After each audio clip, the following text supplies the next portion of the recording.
Welcome to SMF Street. Time 6 o'clock a.m. Pacific Standard Time, updating the SMF Street worldwide network so that they can understand that we are in an options expiration.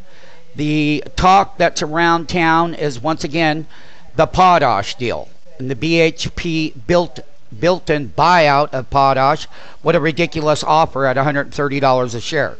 And there's a video on that. Let's take a look a little bit of what contributes to an artificial price gap before the actual markets open up. And it's always going to be that it's always going to be headline related. There's always going to be headlines related to create these gaps. Another one is to understand what worldwide markets are doing. They're generally higher markets are overseas. That also helps contribute to the artificial pre-market gap.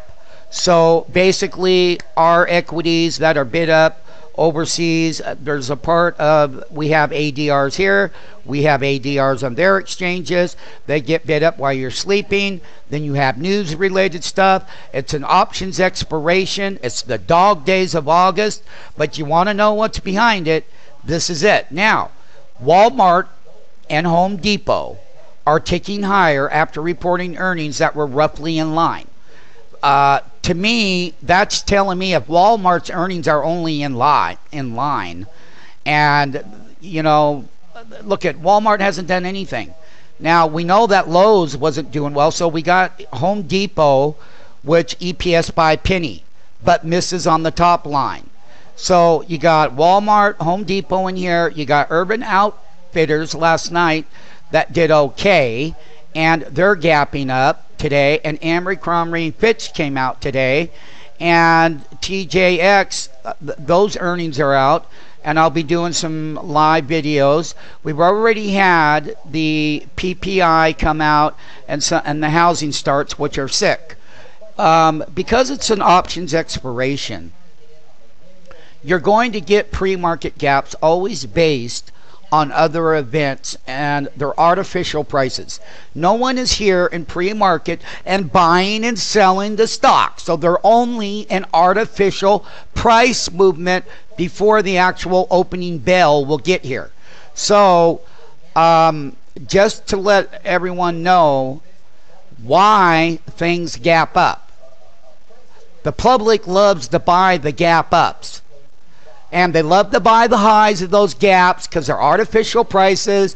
They get all exuberant and all happy about, well, it's gapping up, let me run in and buy it. But then an hour or two later, guess what? It's right back at the previous day's closing price in a lot of cases. And sometimes, depending on the market, if there's volume in the market, they actually go below their prices. And that's what triggers people in.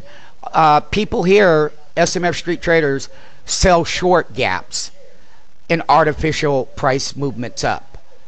And then as they sell short, they fade back, they make a profit, then they set up. If they consolidate, then they move higher. So this is your main culprits right now that's contributing to the gap.